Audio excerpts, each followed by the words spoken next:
Hello friends, अब बात करेंगे need of training, importance of training की। तो इम्पॉर्टेंस ऑफ ट्रेनिंग सबसे पहले बात करते हैं ऑर्गेनाइजेशन के लिए खुद क्यों इम्पॉर्टेंट है कि अपने यहाँ पे आए हुए लोगों को, एम्प्लॉयड लोगों को आप ट्रेन करो, उनको स्किल्स दो, उनको एबिलिटीज़ दो, उनके अंदर क्रिएटिविटी डेवलप करो, उनको एक काम को अच्छे से सिखा दो, क्योंकि वो बेटर परफॉर्मेंस देंगे। पहला पॉइंट यही है कि बेटर परफॉर्मेंस देंगे, क्योंकि एक सिस्टमैटिक मेथड हमेशा बेटर होता है हिट एंड ट्रायल मेथड से। एक systematic learning always better than होती है हिट एंड ट्रायल मेथड से। सेकंड नंबर पे आता है ग्रेटर प्रोडक्टिविटी। प्रोडक्टिविटी होती है कि कम समय में ज़्यादा काम कर लेना, समय भी कम लगे, काम भी ज़्यादा हो जाए, है रिसोर्सेज भी कम लगे और सामान भी ज़्यादा बन जाए, इनपुट भी कम लगे, आउटपुट भी ज़्यादा आ जाए। इसको बोलते हैं बेटर प्रोडक्टिविटी। अब इससे क्या होता है, इससे एनहांस होते हैं आपके प्रॉफिट। बढ़ते क्या है आपके प्रॉफिट्स, तो अच्छी बात है ना, प्रॉफिट बढ़ेगा। भाई अनट्रेंड आदमी होगा, अनट्रेंड आदमी वेस्टेज करता है, ट्रेंड आदमी वेस्टेज नहीं करता। तो जितनी तो वो वेस्टेज कर देगा उतने में उसको सिखा दो ना, फिर लाइफ टाइम आपको वो क्या करेगा, अच्छा रिटर्न देगा। जब तक वो आपके पास काम कर रहा है, क्या पता पूरे टाइम करे, क्या पता ना करे, वो उसकी दिक्कत है। इसके बाद तीसरे नंबर पे आता है डेवलप फ्यूचर मैनेजर। आप ट्रेनिंग देते हो तो आपको फ्यूचर का जो मैनेजर है वो मिल जाता है। मैनेजर की पोस्ट के लिए उसको ट्रेन किया जा सकता है कि भाई देख ऐसे ऐसे मैनेज करना है, तेरे नीचे 10 लोग रखेंगे, 10 लोगों के साथ तूने ये काम करना है।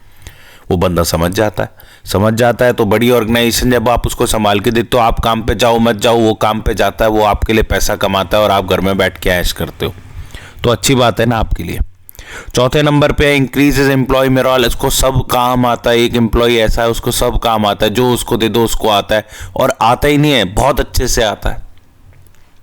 भाई मैं क्रिकेट खेलने जाता हूँ, मुझे क्रिकेट अगर ट्रेनिंग के साथ मैंने खेला होता तो मेरे चौके छक्के लग रहे होते तो मेरे को काफ़ी मज़ा आता।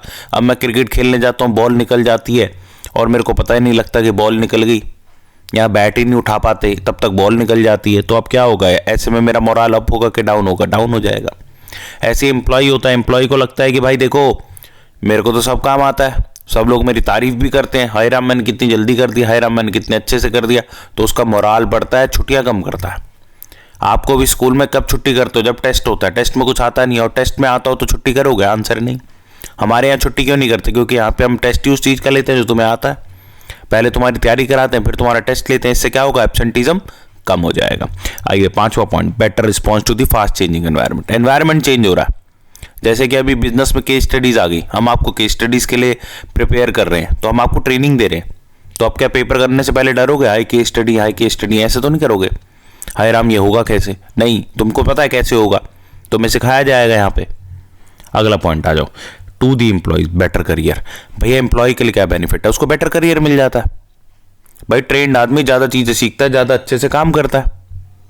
दूसरे नंबर पे ज़्यादा कमाएगा, भैया ज़्यादा अच्छे से काम करेगा तो भाई वेजेस अगर आप उसको एज पर आवर्स दे रहे हो या एज पर आउटपुट दे रहे हो तो उसको ज़्यादा वेजेस भी मिलेंगी, और ट्रेंड आदमी को हमेशा ज़्यादा पैसा मिलता है। मैं भी चला गया बार्बर शॉप पे, ठीक है जी, बार्बर जो कटिंग करते हैं, ठीक है, तो वहाँ पे एक आदमी था, वो एक नई शॉप पे चला गया, मैं नई शॉप पे गया था, तो कह रहा मेरी तो सैलरी बढ़ गई है भैया 5,000 रुपये से। क्यों बढ़ गई है, क्योंकि अच्छे से काम कर रहा था।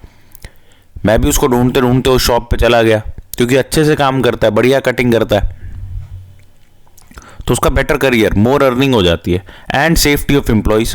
अब एक बात देखो भाई, बंदा ट्रेंड नहीं है, मेरे को भी डर लगेगा, पहली बात तो ये पॉइंट इसमें लिखा नहीं हुआ, मेरे को भी डर लगेगा, कभी कैंची मेरे कान में घुसा दी, कभी कैंची मेरे जो है ना गले में घुसा दी, कुछ पता तो नहीं चलता, फिर है कट लगा दिए कहीं, तो इतना भगवान की दया से पहले ही ठीक ठाक शक्ल है, उसमें और बर्बादी हो जाएगी, है, और ठीक ठाक तो नहीं है, बाकी तुम देख लेना, ठीक है। तो चलो कोई नहीं।